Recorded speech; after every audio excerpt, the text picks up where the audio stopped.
Assalamualaikum warahmatullahi wabarakatuh.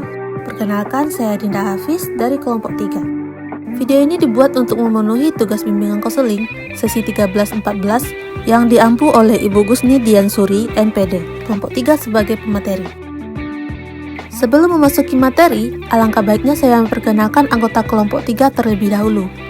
Yang pertama ada Damara Otaba, Marsha Dwi Angelina, Mira Tiara Saputri, Windy Virgia Putri, Andre Novrianto, Silvina Arifah, dan yang terakhir saya Dinda Hafiz. Baiklah, materi pada hari ini yaitu prinsip-prinsip bimbingan konseling, prinsip berkaitan dengan peserta didik sebagai sasaran layanan, tujuan pendidikan, permasalahan, dan pengorganisasian. Nah, menurut Halen 2002, prinsip berasal dari kata prinsip pra, yang artinya permulaan dengan suatu cara tertentu melahirkan hal-hal lain, yang keberadaannya tergantung dari pemula itu. Prinsip ini merupakan hasil perpaduan antara kajian teoristik dan kajian lapangan yang terarah yang digunakan sebagai pedoman dalam pelaksanaan yang dimaksudkan. Kita masuk ke poin pembahasan ya.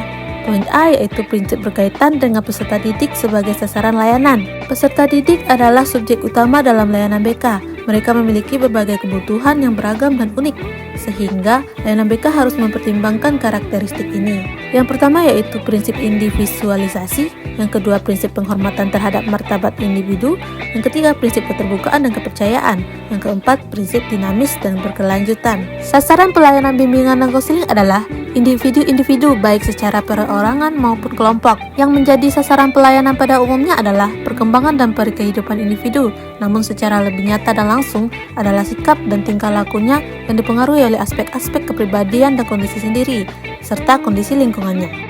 Selanjutnya poin B, prinsip khusus yang berkaitan dengan tujuan pendidikan. Layanan BK di sekolah bertujuan untuk mendukung pencapaian tujuan pendidikan. Selain membantu peserta didik mengatasi masalah yang mereka hadapi, BK juga berfungsi untuk mengembangkan potensi mereka. Yang pertama, prinsip pengembangan potensi peserta didik. Yang kedua, prinsip pencegahan.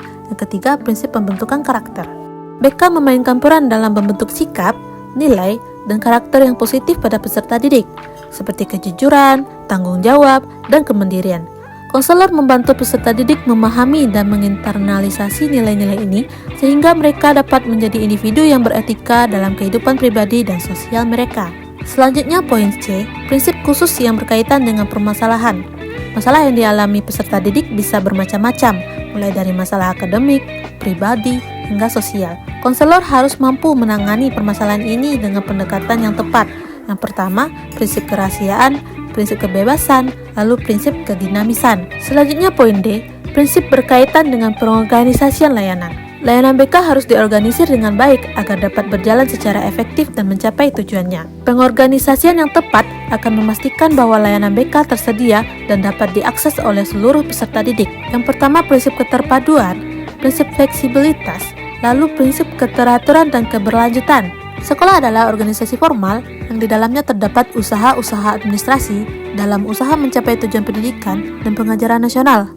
Adapun bimbingan dan konseling adalah suborganisasi dari organisasi sekolah. Dalam organisasi bimbingan dan konseling sekolah, perlu diperhatikan beberapa prinsip organisasi yang menjamin kelancaran pelaksanaan program pelayanan bimbingan dan konseling di sekolah. Nah, dari pembahasan sebelumnya nih dapat kita tarik kesimpulan. Prinsip bimbingan dan konseling menguraikan tentang pokok-pokok dasar pemikiran yang dijadikan pedoman program pelaksanaan atau aturan main yang harus diikuti dalam pelaksanaan program pelayanan bimbingan dan dapat juga dijadikan sebagai perangkat paduan hasil-hasil teori dan praktek yang dirumuskan dalam landasan praktisi atau aturan main yang harus diikuti dalam pelaksanaan program pelayanan bimbingan dan konseling di sekolah. Prinsip-prinsip bimbingan dan konseling atau BK bertumpu pada pendekatan yang memanusiakan peserta didik dengan fokus pada pengembangan individu secara holistik. BK bertujuan untuk membantu peserta didik mengembangkan potensi terbaik mereka, memecahkan masalah, mendukung tujuan pendidikan secara menyeluruh. Prinsip-prinsip ini menekankan pentingnya pendekatan individual, kepercayaan, kerahasiaan, serta perlunya integrasi dan koordinasi layanan BK dengan seluruh komponen pendidikan. Layanan BK yang terencana, terkoordinasi, dan sistematis dapat memberikan dampak positif yang signifikan bagi perkembangan pribadi dan akademis peserta didik, sekaligus mendukung tercapainya tujuan pendidikan yang lebih luas. Baiklah, mungkin itu saja dari kami. Atas perhatian semuanya, terima kasih. Assalamualaikum.